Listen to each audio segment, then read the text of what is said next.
Olá, meu nome é Paulo Henrique Tavares. Minha proposta é fazer alguns vídeos sobre alguns assuntos que eu considero importantes. Hoje falaremos sobre imposto. Serão 3 vídeos. Esse primeiro a gente vai falar o porquê da existência do imposto, de quem cobrar. E nos outros vídeos nós vamos desconstruir algumas mentiras construídas pela mídia corporativa. Vamos dizer de algumas aberrações tributárias que reforçam a desigualdade, especialmente social e regional, e fazer algumas propostas de mudança.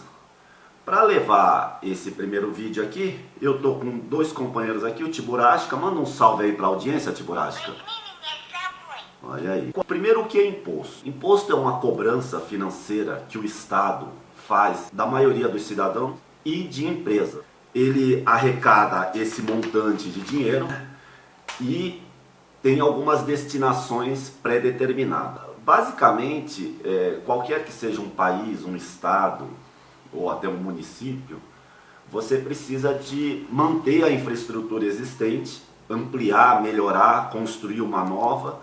E o imposto ele tem a função também, em tese, de diminuir as desigualdades sociais e regionais. Então, por que existe imposto?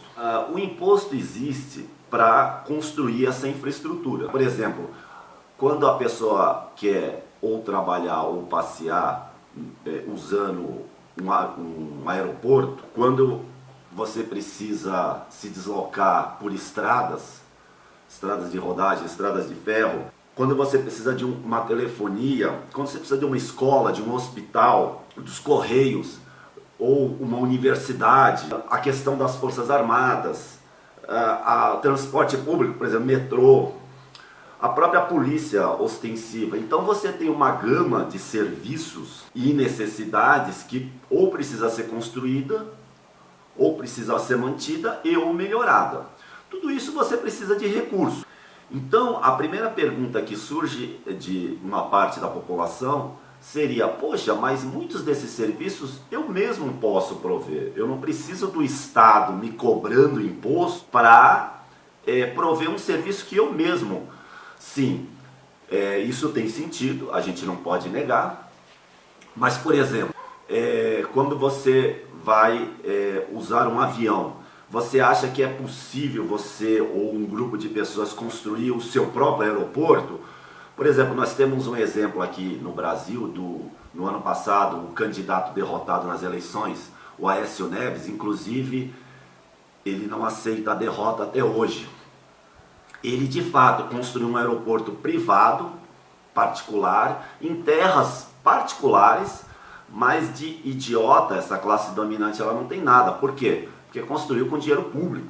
A luz, a eletricidade, obviamente que você pode lançar mão, por exemplo, de geradores, mas, por exemplo, um complexo industrial já não pode fazer a mesma coisa. Aliás, uma das condições para atrair determinadas empresas, indústrias, é você já ter essa infraestrutura pronta. Então, por exemplo, metrô. Você acha que os usuários de transporte público se cotizariam para construir, sei lá, 10 quilômetros de linha de metrô? Isso, infelizmente, ainda não é possível. Outras questões de cunho ético-moral. Vocês acham que é justo, por exemplo, um idoso pobre agonizar em praça pública porque ele não tem dinheiro para comprar um determinado remédio? Vocês acham justo, por exemplo, que crianças pobres fique sem escola porque o Estado não proveu, porque cada um resolve o seu problema? Em resumo, o imposto deveria ser para diminuir os conflitos sociais. E assim sucessivamente. Eu acho que o maior questionamento da sociedade não é nem a existência do imposto, mas sim a destinação desses recursos, como que se distribui essa massa de recursos para a sociedade. Essa talvez seja a principal discussão. Então, a pergunta é de quem cobrar. O mais óbvio seria cobrar de quem tem mais, para construir essa infraestrutura, que inclusive vai beneficiar os mais ricos, e distribuir para quem tem menos, no caso de prover serviços básicos como saúde, educação, lazer, universidade, políticas compensatórias em caso de desemprego. A questão é que no mundo inteiro cobra-se imposto, mas cada um tem seu modelo. Existem países que fornecem quase tudo gratuitamente, existem países que não fornecem nada. O Brasil é um país misto. Por quê? Porque alguns serviços ele fornece de boa qualidade, outros de má qualidade, outros, por exemplo, vamos pegar alguns extremos, assim, os extremos que fornecem tudo. Dinamarca, Noruega, Suécia, Alemanha e países que não oferecem quase nada. A maioria dos países africanos, Estados Unidos, os países da América Central também tem um modelo que cobra pouco imposto, mas também não fornece nada. O Brasil é um patamar intermediário. Ele não cobra nem tanto imposto, é outra coisa que nós vamos desconstruir, e fornece medianamente alguns serviços. Então a lógica seria cobrar de quem tem mais para dar para quem tem menos. Isso uma criança de 5 anos responderia dessa maneira. Mas no Brasil, e eu imagino que nos países atrasados, infelizmente isso não é possível. Por quê?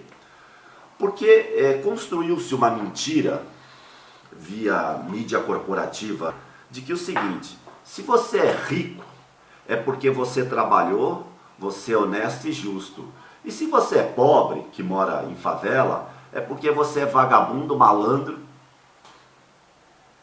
Bom, essa mentira, ela é um muro da vergonha ao nível lá do que os judeus fazem com os palestinos, intransponível, por enquanto, de qualquer mudança no arcabouço tributário, que é, no Brasil, taxa-se mais os mais pobres e menos os mais ricos. Depois, nos próximos vídeos, a gente vai entrar em detalhe. Essa mentira, ela perpetua e ela faz que o próprio pobre não tenha consciência de que, para a gente mudar o nosso país, a gente vai ter que mudar a estrutura tributária, a gente vai ter que fazer uma reforma tributária onde os ricos paguem mais imposto e os pobres menos. Então, a questão principal é, por exemplo, a maioria das grandes indústrias, por exemplo, a Volkswagen, o Banco of America, o Banco Bradesco, o Banco Itaú, são pessoas que são milionárias há 10, 15 gerações. Então os bancos, por exemplo, eles já existem, pelo menos os Rockefellers, por exemplo, os banqueiros Rockefeller vieram da Alemanha no século 17, 18. Então eles já estão aí há 300 anos. Então quando o dono do Bradesco Itaú morrer, esse banco vai passar por seus descendentes. Ou seja, você tem a figura da herança. Então isso é um mito. Então um rico, ele fica rico sem nunca ter batido um prego no sabão. Tem que desmistificar isso. Obviamente que existem pessoas que ficaram ricas trabalhando, mas isso é raro na nossa sociedade. No Brasil, a propriedade da terra, ela já existe há 500 anos. A classe dominante lá de Portugal chegou no Brasil, se apropriou da terra e até hoje está aí.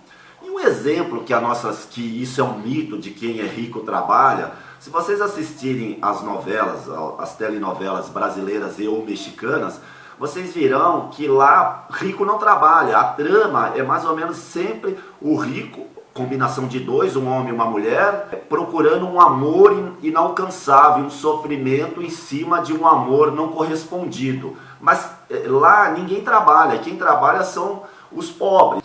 E como agravante, as nossas telenovelas, as brasileiras e as mexicanas, elas reproduzem literalmente aquela classe dominante do século XVI, XVII, ou seja, baseada na terra. Não existe nenhuma dessas novelas que reproduzam, por exemplo, grandes empresários do ramo de tecnologia, do alto valor agregado de equipamentos, de máquinas. Não, é sempre associado ao latifúndio e à monocultura. Então, uma evidência que até nas novelas eles reproduzem a nossa estrutura social. É isso, encontro vocês no vídeo 2.